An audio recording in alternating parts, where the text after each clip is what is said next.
Lusot na sa ikatlo at huling pagbasa ng Kamara ang panukalang dagdag na 200 pesos kada araw na sahod. Dagdag ho yan sa minimum wage workers o yung halaga na idadagdag sa minimum wage ng mga workers sa pribadong sektor.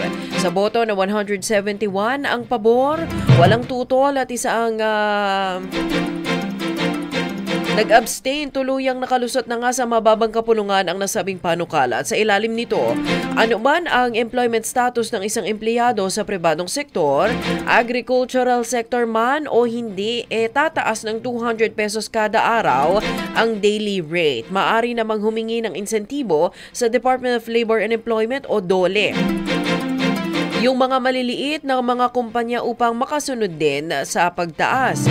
Hindi naman ito sakop ang mga barangay micro-business enterprises at oras na tuluyan na maisabata sino mang individual o kumpanya na hindi susunod magmumulta ng 100,000 pesos hanggang 500,000 pesos o maaring makulong ng 2 hanggang 4 na taon. Radyo Natin Nationwide.